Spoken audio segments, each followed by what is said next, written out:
You ever hear your own son tell the neighbors you're losing your mind while you're standing right there? It's a sound you don't forget, like glass shattering, except the shards are pieces of you. But I picked them up, one by one, and built something sharp enough to cut him down to size. My name's Lorraine Carter, 68 years old, mother of one, at least by blood. Before I start, tell me, where are you watching from? I want to know how far this story travels, how far the truth can carry when someone tries to bury it in lies. I live in a small, tight-knit neighborhood in Madison, Wisconsin. The kind of place where people still wave at each other from their driveways, where you notice when a new car shows up, and gossip flows faster than the mail. I've been here for over 30 years. Raised my boy, Caleb, in this very house. Worked double shifts as a nurse, took in laundry on the side, paid off my mortgage penny by penny. I thought this home was my fortress, my safe place. But safety's a funny thing. You don't lose it in one loud crash. You lose it in whispers. It started on a Tuesday afternoon. I was pruning the roses out front, gloves on, sun on my back, when I heard voices from the other side of the hedge. Mrs. Atkins, my neighbor from across the street, and Caleb. She's always been the kind who asks a question just to spread the answer. He was leaning on the fence, telling her about how worried he was for me. She's not herself lately, he said with that slow, pitying tone. Forgets things, misplaces important papers. I'm thinking about stepping in before it gets, unsafe. Unsafe. That word stuck in my chest like a thorn. Mrs. Atkins murmured something about how hard it must be, and he sighed like the weight of the world was on him. It's for her own good, he added, as if he were rehearsing the line for someone more important. You'll see. I stood there frozen, my hands gripping the shears so tight I could feel the bones press against the gloves. He was talking about me like I wasn't even a few feet away, like I didn't hear every syllable. And the worst part, he was performing. Every pause, every furrowed brow, he was laying groundwork, building a story where he was the noble son, and I was the doddering, confused mother who needed saving. By the time he came inside, whistling like he'd done me a favor, I'd tucked away my expression. I made tea, asked about his day. He smiled, told me I looked tired, and suggested I take it easy. Then he left, and I sat there, tea untouched, staring at the wall. Over the next week, I noticed it happening more. Little comments, dropped like breadcrumbs, leading neighbors to an image of me as fragile, forgetful, helpless. It was subtle but deliberate. And Caleb? He played both sides. With me, he was patient, offering to help with my mail, my finances, even my keys. With them, he was the dutiful guardian-to-be, bracing himself for the burden. But here's the thing about me.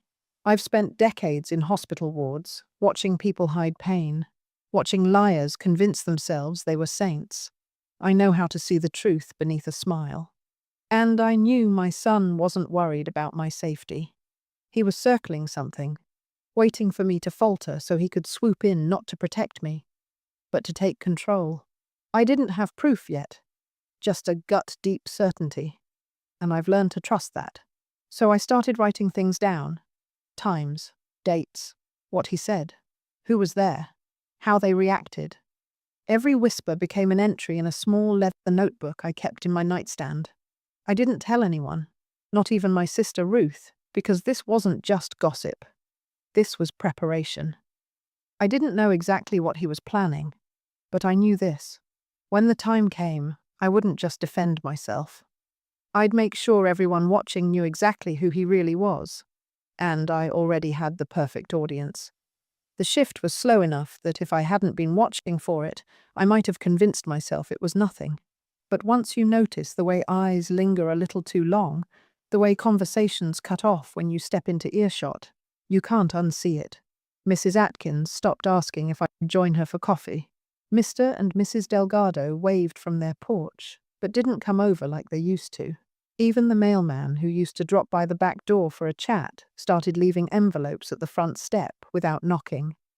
It wasn't malice, it was pity. And pity is worse, because pity says, we believe what we've been told. One Thursday morning, I caught a glimpse of Caleb out front talking to the new couple, Brian and Kelsey.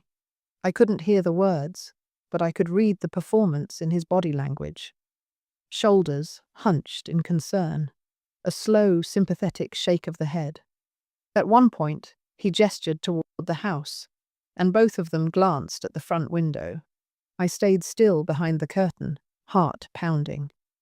This wasn't idle gossip anymore. He was recruiting witnesses.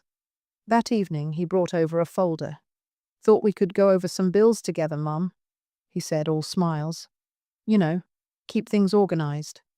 He laid the papers out on the table. Utility bills, insurance statements, even my property tax notice. "You missed the payment on this one," he said, tapping the tax form. "No, I didn't," I replied. "I paid it last month."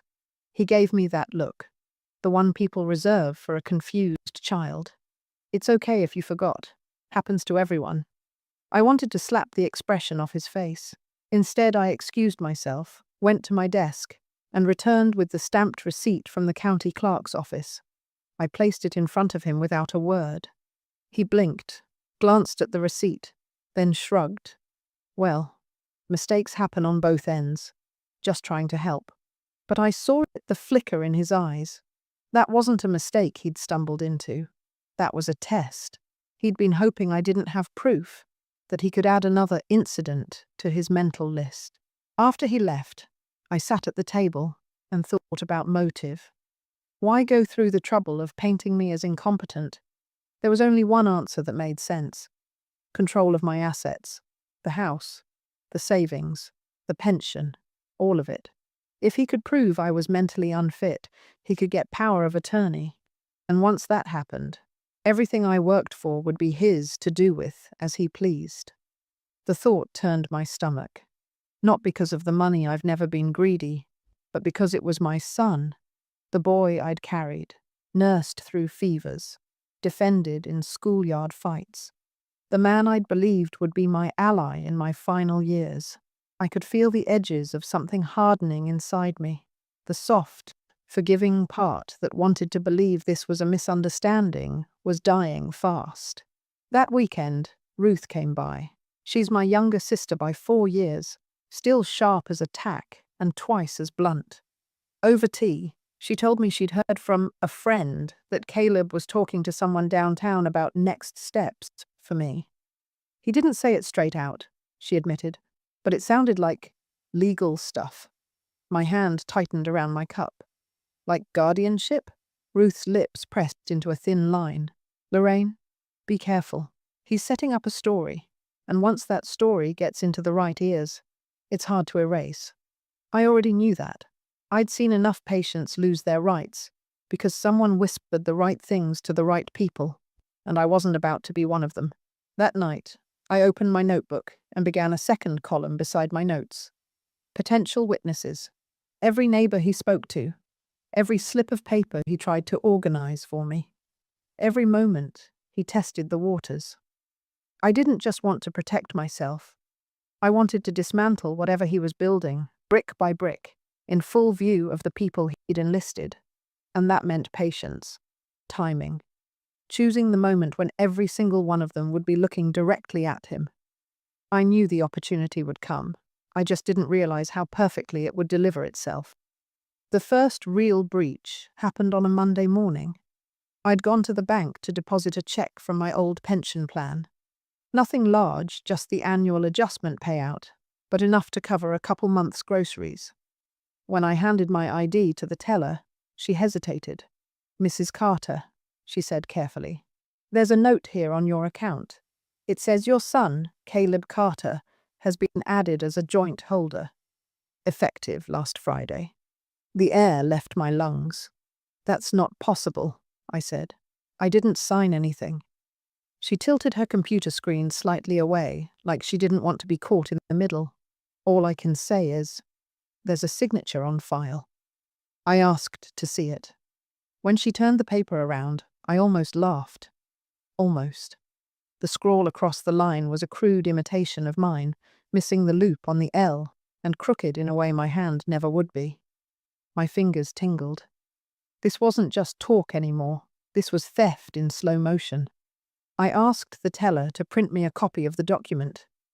She glanced around, lowered her voice, and slid it across the counter.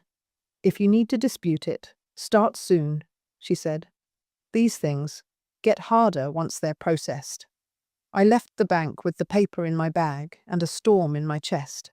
Caleb had crossed a line you can't uncross, and now I had physical proof. That afternoon he showed up unannounced, arms full of takeout. "Brought you lunch, Mum," he said, all warmth and charm.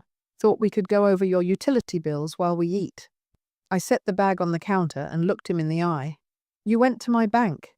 He froze for half a second, so quick most people wouldn't notice. Then he smiled. "Oh, that? Just trying to help manage things for you. Less for you to worry about." "I didn't sign anything," I said. His smile tightened. "Maybe you forgot." There it was again, the subtle jab, the little seed of doubt he wanted others to hear and believe, but I wasn't giving him the satisfaction. "I have the form, with the fake signature." The pause that followed was long enough to hear the refrigerator hum. Finally, he laughed. "Mum, you're overthinking this. I can undo it if you want." Undo it? No. That would let him slip away, claim it was a misunderstanding. I wanted him to own this in front of every set of eyes he'd been feeding his lies to. That night, I called Ruth. I told her everything. The bank, the signature, the pattern I'd been documenting. She didn't gasp. She didn't say she was shocked. She just said, "It's time to make this official." We called a lawyer the next morning. I slid my notebook across the desk, the bank form on top. The lawyer, a sharp-eyed woman named Denise, skimmed the pages. "You've got a strong case for fraud and undue influence," she said. "If you want to file for a restraining order, I can have papers ready within a week." "Can we serve him at my house?" I asked. She looked up. "You want him served in front of the neighbors?" I met her gaze and nodded. "I want him served in front of everyone he's been talking to." Denise didn't flinch. "We can arrange that. And if you'd like, we can have an officer present. Adds weight."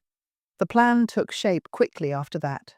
Court date secured, officer lined up, papers ready. All I had to do was pick the moment. And life, or maybe karma, handed it to me on a silver platter. Caleb was hosting what he called a neighborhood check-in at my house the following Saturday.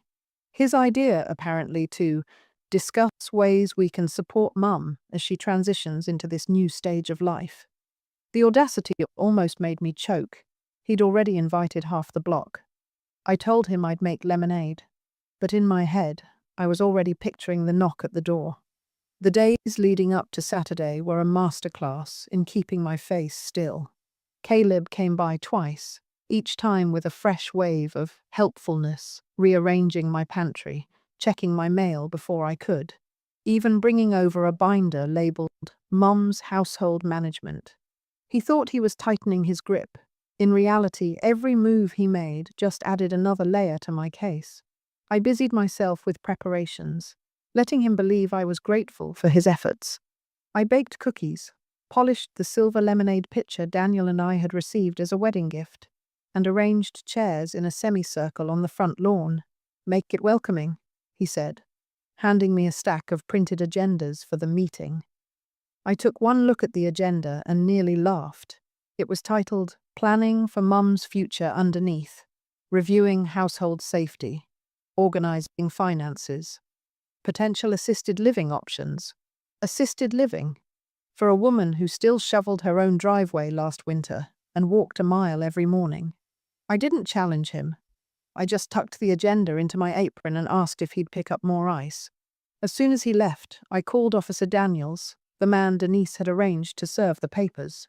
We finalized the timing. He'd arrive 20 minutes into the gathering, just as Caleb hit the organizing finances point. The neighbors would be comfortable by then, drinks in hand, paying full attention. Saturday morning came bright and hot. I wore a pale blue blouse and my favorite slacks, hair pinned neatly back. Calm, capable, not the losing it image Caleb had painted. I made 2 pitchers of lemonade, set out the cookies, and watered the roses so the air smelled faintly sweet. My home had never looked more inviting. At 2 p.m., the first guests arrived. Mrs. Atkins, of course, eager for front-row gossip. The Delgados came next, then Brian and Kelsey with a fruit platter. One by one, the people Caleb had been feeding his narrative to filed in, greeting me with cautious smiles, their eyes scanning for signs of frailty. I greeted each warmly, offering drinks, asking after their families. If they expected confusion or forgetfulness, they found none. Caleb arrived 10 minutes late, dressed in a crisp polo and khakis, a clipboard under his arm. He gave me a kiss on the cheek, staged for the crowd, and began making the rounds, shaking hands, chuckling softly as if he were the host. And in a way, he thought he was. He stood at the front of the group, clapped his hands together. "Thanks for coming, everyone. I know you're busy, but it means a lot that you care enough to help Mum as she navigates some changes." I kept my face serene, hands folded in my lap. He started with household safety, pointing out a throw rug near the door he claimed was a tripping hazard. Mrs. Atkins nodded gravely, jotting a note. I caught her eye and smiled, not the brittle smile of someone under scrutiny, but the calm, steady smile of a woman who knows the ending to the story. 15 minutes in, Caleb moved to the second item: finances. He spoke about streamlining responsibilities and ensuring nothing gets lost in the shuffle. His phrasing was careful, meant to sound like concern, but dripping with possession. That's when I saw a white sedan pull up to the curb. My pulse quickened. 2 figures stepped out, Officer Daniels in uniform and a plainclothes process server with a thick envelope in hand. They spoke briefly, then walked up the path. I didn't move. I wanted Caleb to feel the shift before he saw it. The murmurs started when the uniforms came into view. Heads turned. Mrs. Atkins's pen froze mid-note. Brian set down his lemonade. "Excuse me a moment," Officer Daniels said as he approached, his voice clear enough for the whole group to hear. He looked at his clipboard, then at Caleb. "Caleb Carter?" Caleb blinked, glanced around as if someone else might answer for him. Yeah?" The process server stepped forward, holding out the envelope. "You've been served." For a moment, the only sound was the faint hum of the cicadas in the trees. Caleb stood frozen, one hand still hovering over his clipboard. What is this?" he stammered, glancing at me like I'd suddenly sprouted horns. "Legal documents," the process server replied matter-of-factly. "Restraining order, fraud allegations, and notice of an upcoming court hearing. You'll find all the details inside." Caleb laughed, a short, breathless sound that didn't match his eyes. This is ridiculous. Mum, what's going on? You don't understand what they've given me." "I understand perfectly," I said, my voice calm but carrying across the yard. "And so will everyone else in a minute." The neighbors leaned forward, their gazes ping-ponging between us. I could see Mrs. Atkins's lips part, Brian's brow furrow. No one was moving. They were transfixed. Caleb shook his head, chuckling like he was still in control. "She's been confused lately," he told the group. "Someone's put ideas in her head." I reached for the small leather notebook I'd placed on the side table before the gathering. My hand didn't shake. "You mean like the idea that you could add yourself to my bank account without my consent?" I opened the notebook to the photocopy of the forged signature and held it up so the front row could see. "Or maybe the idea that you could tell my neighbors I was losing my memory to justify taking control of my finances." A murmur rippled through the group. Mrs. Delgado leaned toward her husband, whispering something that made his jaw tighten. Caleb's face reddened. "You're twisting this. I was trying to protect you. By telling people I was unsafe in my own home." I stepped closer, the edge in my voice sharpening. "By hosting a meeting about my future, without ever asking me what I wanted." By faking my signature so you could get access to money you didn't earn. The silence deepened. Even the kids next door, who had been playing with a basketball in the driveway, stopped dribbling and watched. Officer Daniels cleared his throat. "Mr. Carter, I advise you to read those papers carefully. You have a court date in 10 days. Until then, you're not to contact your mother or access any of her accounts." Caleb's mouth opened, then closed. He glanced at the neighbors, his audience, but the warmth he'd counted on was gone. In its place was something colder, heavier, judgment. I took a slow breath, letting the moment stretch. "You wanted them to see me as weak, Caleb. Now they can see exactly how strong I am." Mrs. Atkins looked down at her lap, cheeks flushed. The Delgados exchanged a glance that spoke volumes. Brian shifted uncomfortably, as if realizing he'd been an extra in a show he didn't know was fiction. Caleb clutched the envelope, his knuckles white. "You'll regret this," he muttered. I shook my head. "No, son. I regret letting it go on as long as I did." I turned to the group, my voice steady. "I invited you here today because you've all been hearing one version of a story. Now you have the other. And when you hear whispers in the future, I hope you'll remember to ask the person being whispered about before you decide what's true." No one said a word. Caleb backed toward the sidewalk, eyes darting anywhere but at me. The process server and Officer Daniels stepped aside to let him pass. The sound of his footsteps on the pavement felt like the first real exhale I'd had in weeks. When he reached his car, he turned once more, as if he might say something. But whatever words he'd been preparing died in his throat. He got in, slammed the door, and drove away. The yard was still. The neighbors looked at me, then at each other. A few stood to leave. Mrs. Atkins paused. She passed me, her eyes softer than they'd been in months. "I didn't know," she said quietly. "I know," I replied. "That's why I did this." The driveway was almost empty by the time I realized I was still holding the notebook. My fingers had pressed into the leather so long that faint half-moons marked my skin. The Delgados were the first to approach me. Mr. Delgado cleared his throat. "If I'd known, I wouldn't have—" He shook his head, his wife touching his arm. "You don't owe me an explanation, Lorraine, but you do have my apology."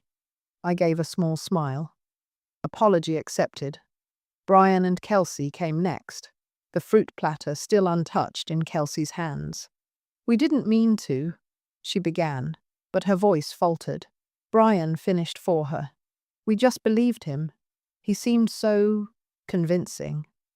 "That's the thing about convincing people," I said, setting the notebook down on the table. "They're not always telling the truth." Mrs. Atkins lingered near the roses, her gaze fixed on the blooms. She finally walked over, her voice low. "I've seen enough in my life to know when a story's been spun. I should have asked you first." She hesitated, then added, "For what it's worth, you handled that with more grace than I would have." Grace. I wasn't sure that's what it had been. Inside, I felt like I'd just survived a storm, the kind that strips the leaves off trees and leaves everything smelling raw and metallic. But I nodded. "Thank you." When the last car pulled away, the quiet hit me like a wave. The hum of conversation, the rustle of papers, the click of cameras on cell phones all gone. Just the creak of my porch steps as I sat down, the wood warm beneath me from the sun. I let out a long, slow breath. My hands were steady now, but my chest felt heavy in a different way. Not fear, not anger, but a kind of grief. This wasn't the outcome I'd ever imagined for my son and me. I'd wanted distance from his lies, not a permanent fracture.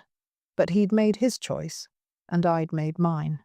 Ruth came by not long after, carrying a paper bag that smelled of cinnamon and sugar. "You were a damn sight braver than most people would have been," she said, handing me a still warm donut. I bit into it, the sweetness a sharp contrast to the bitter taste of the afternoon. It didn't feel brave. It felt necessary.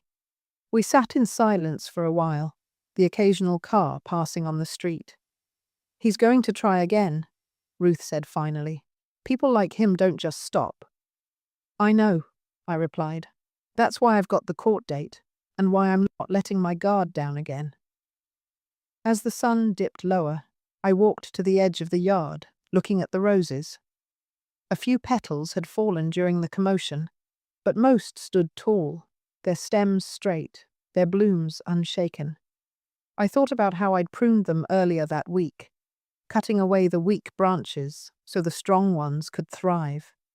Sometimes, survival meant removing what was hurting you, even if it used to be something you loved. When I turned back toward the house, Ruth was holding my notebook. "You going to keep this going?" she asked. I nodded. "It's my insurance. Every word in here is proof. And if anyone ever tries to paint me as something I'm not, I'll have it ready." She set it back in my hands, her eyes steady. "Then you're not just surviving, Lorraine. You're making sure no one writes your story but you." For the first time in weeks, I felt the corners of my mouth lift without force. It wasn't joy, not yet, but it was the beginning of something lighter. The courthouse in Madison isn't grand. No marble columns, no sweeping staircases, just a squat brick building with metal detectors at the entrance and the faint smell of floor polish in the air. I'd been there before, years ago, to testify for a patient in a medical case, but this time, the stakes were mine. Ruth sat beside me in the small waiting area, her hands folded around a travel mug of coffee. Across the room, Caleb slouched in a chair, scrolling his phone, jaw tight. He hadn't looked at me since walking in. When our case was called, I stepped into the hearing room with my notebook tucked under my arm. Denise, my lawyer, moved with a purposeful calm, her papers neatly stacked. Caleb's attorney, a younger man with a too shiny tie, followed him to the opposite table. The judge, a woman with keen eyes and silver hair, listened as Denise laid out the timeline, the whispers to neighbors, the forged bank signature, the unauthorized account change, and the gathering where the legal documents had been served. She slid the forged signature across the bench, alongside the bank's verification, and my receipt showing the original payment Caleb had claimed I'd missed. Then came my turn. Denise asked only 2 questions. "Mrs. Carter, are you capable of managing your own affairs?" "Yes." "And do you have evidence that your son attempted to gain control of your assets without consent?" I lifted the notebook, holding it like a shield. "Every word is here, every time, every witness." When it was Caleb's turn, he leaned into the microphone with feigned exasperation. "Your Honor, I was trying to help my mother. She's been struggling, misplacing bills, forgetting things. I thought adding myself to her account was the safest way to protect her." The judge flipped through the documents. "Then why forge her signature instead of asking her permission?" Caleb hesitated. "I didn't think she'd understand. Or," the judge said, her tone cool, "you knew she would, and she'd say no." The words landed like a stone in still water. Caleb's attorney shifted in his seat, but didn't object. In less than 20 minutes, the decision was made. The restraining order was upheld. Caleb was ordered to remove himself from all accounts immediately. The judge also noted that further attempts to interfere with my finances or living situation could result in criminal charges. I didn't gloat. I didn't smile. I simply nodded, the weight in my chest loosening a little. Outside, the air was crisp with the first hints of autumn. Caleb brushed past me on the steps, muttering something I couldn't catch. I didn't turn to follow. That chapter was closing, and I had no interest in rereading it. Ruth walked beside me toward the car. "You got what you came for?" she said. "Not everything," I replied, "but enough." That evening, I sat on my porch with a cup of tea, the notebook on my lap. The neighborhood was quiet, the kind of quiet that comes when people are reevaluating what they think they know. I knew some would still whisper they always do, but the story had changed. I'd taken it back. And as the sun dipped low, casting the roses in gold, I realized something. The damage Caleb had done to my trust would never fully heal. But my dignity, that was mine again, and I'd guard it with everything I had left. They say you can't choose your family. Maybe that's true, but you can choose how much of yourself you let them take. It's been 3 weeks since the court hearing. Caleb hasn't called. He hasn't shown up at my door. Part of me wonders if he's nursing his pride or plotting his next move. The other part, the larger part, doesn't care. The neighbors have been different. Mrs. Atkins dropped off a pie last Thursday without a word, just a nod. The Delgados waved from their porch like they used to. Even Brian and Kelsey stopped by with a bag of groceries. Awkward, but genuine. I didn't do this for them. I did it because I refused to vanish into the version of me someone else decided to tell. But it's funny how the truth, once dragged into daylight, can ripple out farther than you expect. I've still got my notebook. I still write in it not out of fear now, but habit, because memory is a kind of armor, and I plan to keep mine sharp. If you've listened this far, remember this. Sometimes the best way to answer a lie is not with shouting, but with a stage big enough for everyone to watch it collapse. That Saturday afternoon, my son tried to make me the fragile woman in his story. Instead, I became the author of the ending, and I made sure he heard the last line.